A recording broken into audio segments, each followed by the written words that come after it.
Hello class 10 के प्यारे बच्चों, द ग्लोबल इंग्लिश में आपका स्वागत है। आज मैं सेंट्रल आइडिया लेकर के आया हूँ जो कि बहुत इंपॉर्टेंट है बाबू।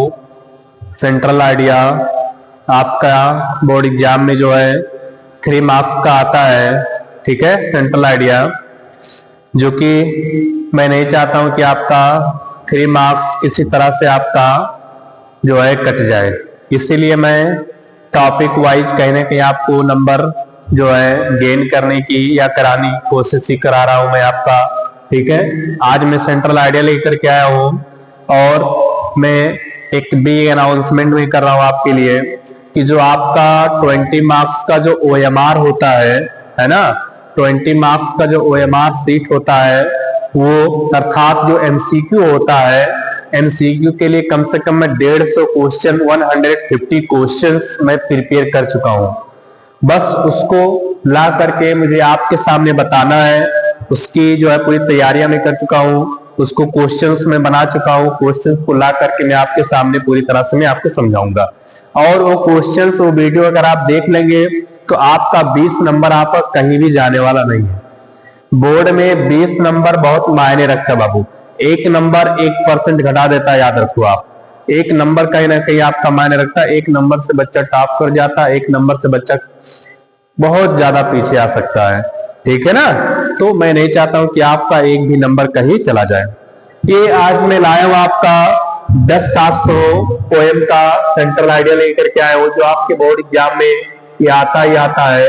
ये वेरी वेरी वेरी इंपॉर्टेंट है, ये है ना, बहुत ज्यादा ये इंपॉर्टेंट है बाबू, है ना।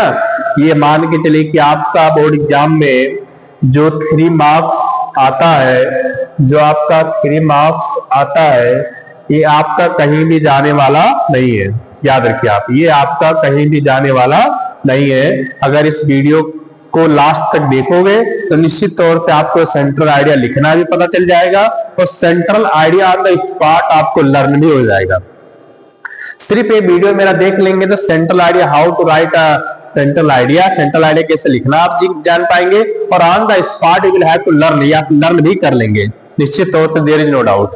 ओके, चलिए let's start the central idea, ठीक है।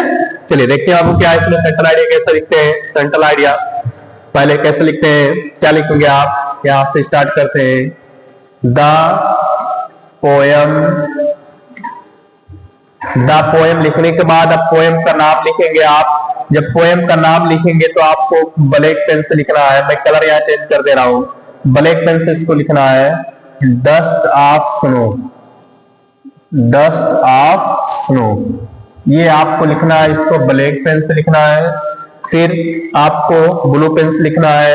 Dust of snow is composed, is composed, बहुत ही रिलैक्स होकर सेंट्रल आइडिया लिखिए, अपने आप लिख लेंगे। Is composed by a great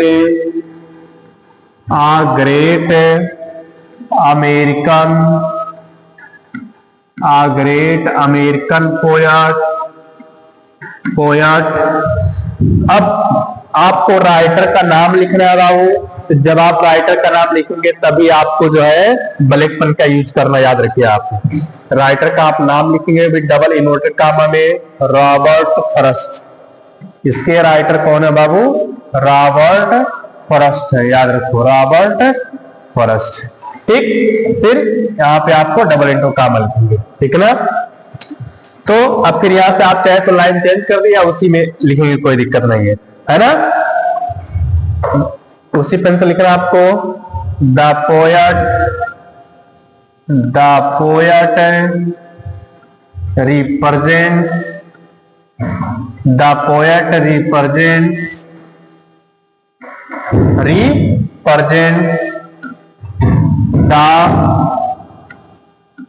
represents the sad, या कुछ भी लिख सकते, कोई दिक्कत नहीं है, इसके बारे में वो रिप्रेजेंट करता है ना। द पोएट रिप्रेजेंट्स द, आप ही लिख दो, कोई दिक्कत नहीं है। The sad the sad, sadness का आप यूज कर सकते हो, किसका यूज कर सकते हो, सैडनेस का आप यूज कर सकते हो, है ना। वीडियो थोड़ा एक minute,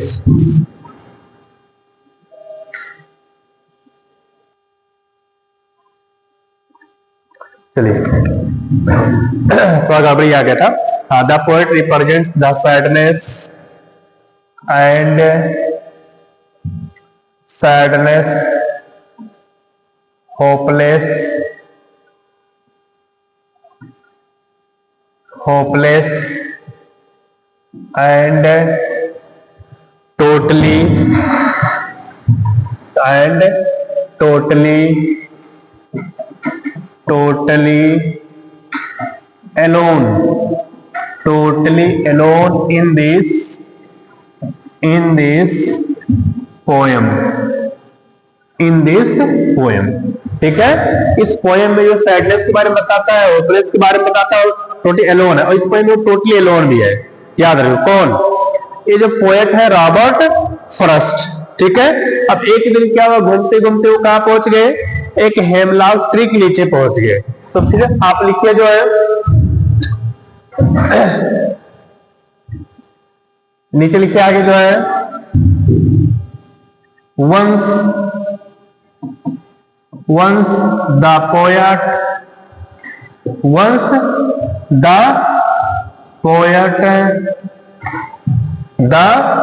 poet reached under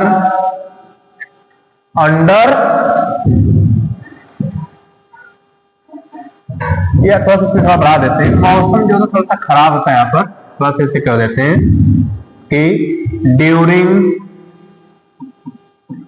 during bad season as well as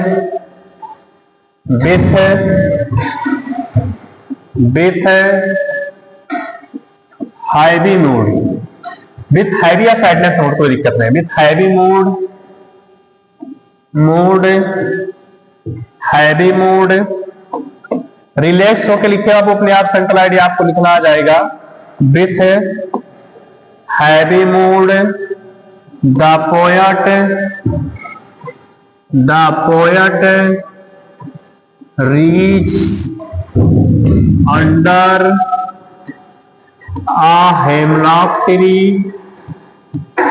under a hemlock tree, which symbolizes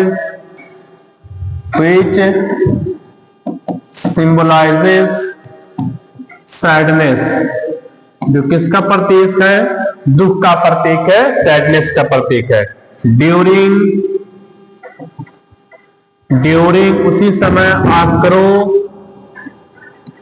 आक्रो comes and seats, उसी समय एक कौवा आता है और उसी पेड़ पे बैठ जाता है, sits upon the tree and suck and sucks का प्रेजेंट में कोई and sucks whole branches of the tree, उसी समय कौवा को और उस ट्री के सारे शाखाओं को हिला देता है, and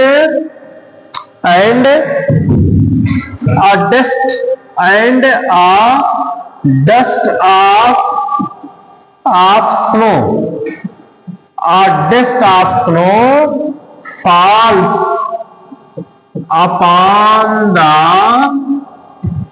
poet,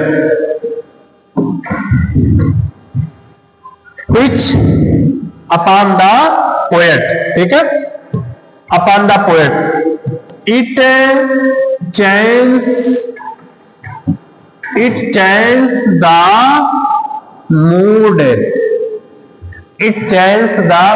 of the poet, वो क्या करता है, पोएट के मूड को ही चेंज करके रख देता बाबू। जब डस्ट आपसे में गिरता तो पोएट के मूड को ही चेंज करके रख देता है, ठीक है। एंड आई कह सकते हैं हम, उसका पूरा मूड ही क्या हो गया, चेंज हो गया। अब भाई पूरा दिन नाराज था, जैसे मान लिए यार आप क्या है भाई, बाई चांस आप क्या पिताजी से कुछ मांग रहे हैं, आपको नहीं मिला, आप नाराज हो गए, 12 बजे तक नाराज है, लेकिन बाई चांस पिताजी आपको बिना बताए वो चीज प्रोवाइड कर दिए, तो निश्चित तौर से जो आपका समय खराब होने वाला था, निश्चित तौर से वो आपका सेफ हो जाएगा, बच जाएगा, खराब होने से आप बचा लेंगे। तो आप ये कह सकते हैं कि he saves the rest of the day। उन्होंने शेष दिन को क्या कर दिया, बचा लिया, है ना, ठीक। उसके बाद क्या लिख सकते हैं, he became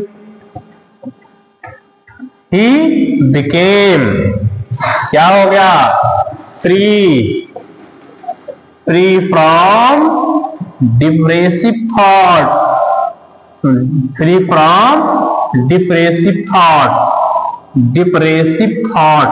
जो डिप्रेसिव थॉट से था पूरी तरह से क्या हो गया, निकल गया, है ना। he became free and from depressive thought and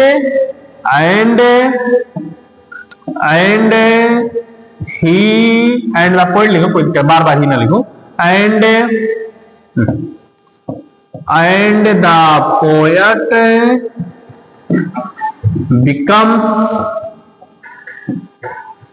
the poet becomes cheerful and do something useful। ये आपको लिखना है। इसमें ऐसा कोई आपको लाइन नहीं मिलेगी कि जिसका मीनिंग आपको पता ना हो।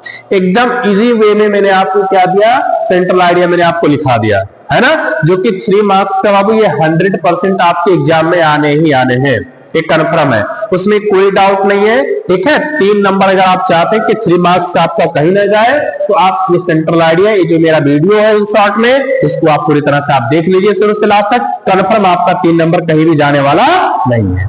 ये क्लास 10 के बच्चों के लिए सौगात ही समझ जाओ, ठीक है ना। चलिए ठीक है, बहुत ज्यादा बात ना करेंगे हम, ठीक है ना। जो चैनल है मेरा द ग्लोबल इंग्लिश, उसको आप सब्सक्राइब कर दीजिए, अपने फ्रेंड्स के साथ शेयर कर दीजिए, क्योंकि लगातार मैं आपके साथ कंटिन्यूटी बनाए हुआ हूँ, ठीक है ना। चलिए ठीक है, okay, thanks to all of you, best of luck.